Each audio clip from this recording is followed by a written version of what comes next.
Daniel संदेष्ट्याच्या पुस्तकातून घेतलेले वाचन.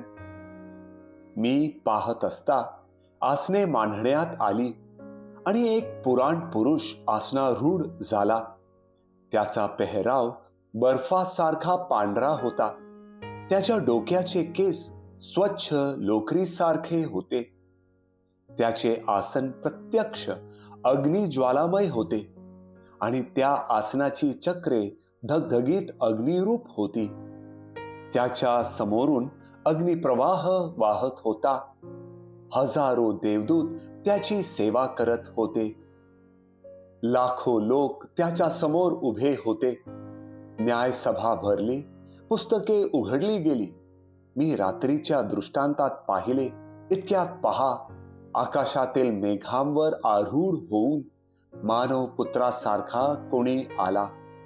तो त्या पुराण पुरुषाकडे आला आणि त्याला त्यांनी त्याच्या जवळ नेले.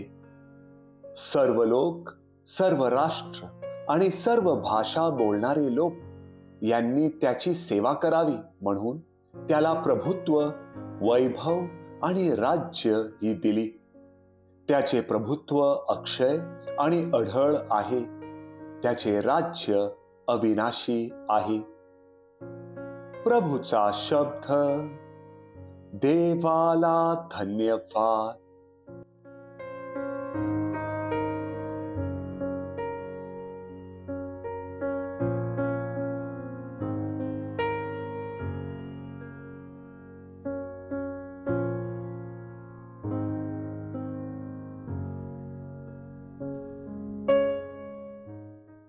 मथई लिखित पवित्र शुभवर्तमानातून घेतलेले वाचन.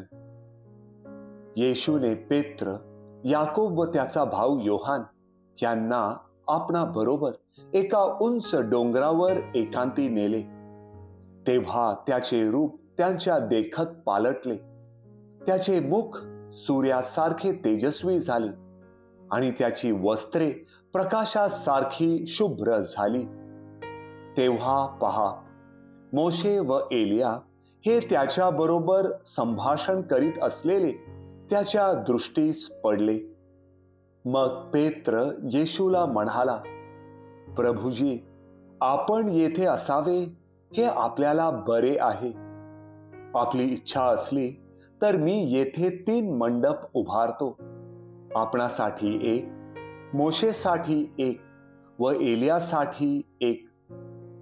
तो बोलत आहे, तो पहा, तेजस्वी मेघाने त्यांच्यावर छाया केली आणि मेघातून वाणी झाली, हा माझा पुत्र मला परमप्रिय आहे, ह्याविषयी मी संतुष्ट आहे, ह्याचे तुम्ही ऐका. हे ऐकून शिष्य जमिनीवर पालथे पडले व फार भयभीत झाले. तेव्हा येशूने जवळ येऊन त्यांना स्पर्श करून म्हटले, उठा, भिऊ नका. तेव्हा त्यांनी दृष्टी वर करून पाहिले, तो येशू शिवाय कोणी त्यांना दिसला नाही. नंतर ते डोंगरावरून खाली येताना येशूने त्यांना आज्ञा केली की, मनुष्याचा पुत्र मेलेल्यातून उठवला जाईपर्यंत हा साक्षात्कार कोणालाही सांगू नका. प्रभूचे शुभवर्तमान. हे प्रभू येशू ख्रिस्ता, तुझी स्तुती असो.